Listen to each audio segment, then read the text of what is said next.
Okay, pleased with the guys, their effort tonight. They're just, the whole mindset of coming in here to Tiger Stadium and playing the kind of football that you want to play, as the season begins to take shape into an SEC schedule. You know, clearly. Offensively, we did some great things tonight, running the football, throwing it over 667 yards. Look, you can characterize it any way you want, but, Nussmeier, the receivers, Durham, all of those guys were, high performers tonight.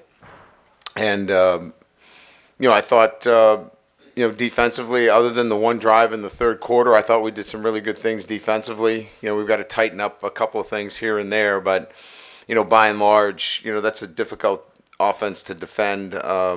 They do a really good job. They're well coached. They're a top 15 offense in the country. So, there were some challenges there that I think our guys responded to.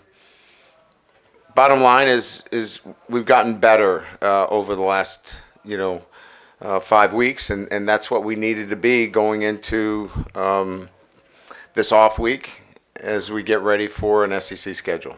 So that will open up the questions. Brian Kelly Durham not playing in the second half. What's he dealing with? Foot, but we don't see it as being, anything that's a major injury. And then what did he do so well just to start the game there with those 2 touches? Ran fast. You set me up for it, so. Coach, just the start of your defense, I mean, they came in with a red-hot offense. I think they only had 1 field goal the first 7 times they got their hands on the ball. So just the start of your team. I thought a couple of things. First of all, the backers played well. Penn and Weeks, that combination, they're very active. Their assignments, they were all over it. There's a lot of misdirection there. They got us on a couple of plays early on with some plays we hadn't seen before with some misdirection. They have really good schemes, and we had to settle down. But those 2 guys played very, very well. And then, it's important to point out we're really doing a nice job up front. We're not giving up, running lanes that put our backers in a position where they can't go downhill and make some plays. So I thought the front 6, front 7 did a pretty good job today. Garrett Nussmeier had a big night with 409 yards, but he also had the 2 picks. So how would you sort of evaluate the 2? How do you sort of balance out the 2 sides of his performance today? Yeah, I mean, we don't want any interceptions, but I think they're situational. The one right before the half, he tried to force a ball in there that we would have liked him to be much more prudent in dropping the ball down. The second interception, those are plays that he knows better. Like you're moving to the right, you have better options there. I think he probably got caught up a little bit in the game in that situation. It was late. We were up pretty big. I think in the right circumstances and situation, I'm not here to defend him for that because he knew that he needed to do a better job with the ball. I'm not here panicked about what happened tonight with the 2 interceptions. There are some where you go, oh my God. These were decisions that are easily correctable, and I'm not concerned about the 2 interceptions from that perspective. Brian, is it safe to say, right straight back, that this is probably your most fundamentally sound game on defense? I mean, you talked about the front and kind of the contain that they did, but tackling, you got guys to the ground too. Yeah, it was better. I mean, I think there are a couple of plays, at our safety position where, we just have to be better, and getting out of our pedal and playing the 9 route. I think we need to be better there. I thought we missed a couple tackles, but overall, structurally, this is we're heading in the right direction. We thought we closed the gap last week. I think we continue to close the gap, and quite frankly, we have to, right? I mean, as we get into SEC play, the teams that we play they'll expose you if you don't. So we're making the progress necessary that we need to. Coach, earlier this week, you said that you can't replace Harold Perkins. What week steps up? His leadership, his energy, everything. What did you see from him tonight, especially flying all over the field? Well, the energy, he changed the complexion of the game with the goal line stand. I don't know that that's going to, put them back in the game, but I think it ended the game, for them in that situation. And they're just, those are big plays that you don't see very often, goal line stand plays like that where you bend somebody back. And that's a big quarterback. He's over 200, he's about almost 210 pounds. So, he's an outstanding football player.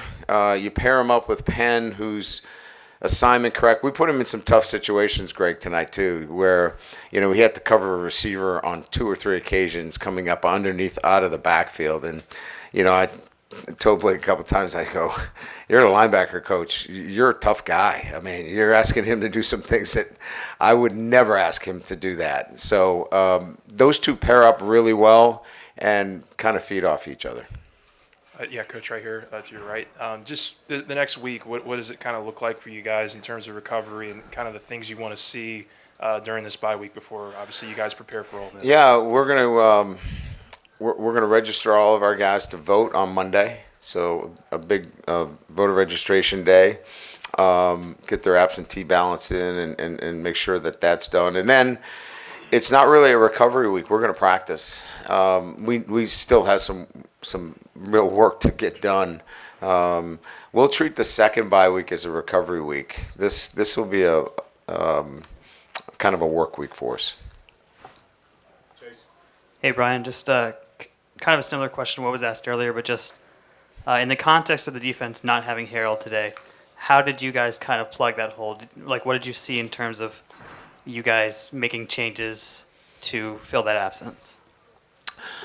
We didn't. I mean, we played with our star position. So Major Burns played, at that position and, really kind of just rolled into a different structure. We didn't play Buffalo, which is the 3 linebackers, and just played star, which we played earlier in the year.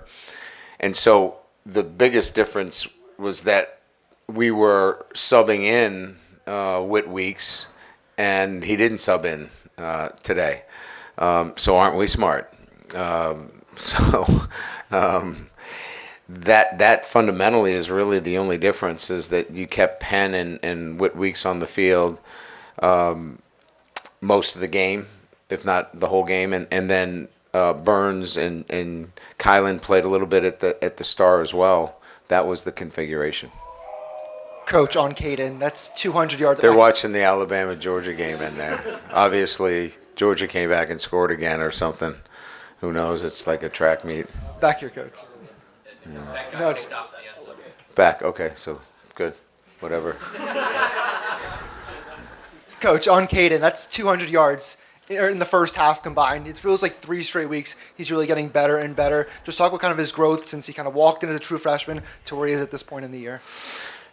Yeah, I mean, I think we've done a really good job of putting him in a position to be successful, right? I mean, in the first play, we were expecting 3 deep and kind of that configuration. So I thought Joe Sloan did a great job of play calling in that situation to get him out, because there's a play we hadn't run before where we get him out on the perimeter, get him the ball, and I thought our receivers, the one thing that happened tonight, which I was really pleased with, guys were really working hard to block downfield and get guys, free. And you could see that commitment to, 11 guys working together. And look, we had a holding penalty on one, but they were working their tails off. And you had great blocks on that play. And then the rest is he's just got elite speed. The run was a similar situation. They were in a configuration to stop our passing game.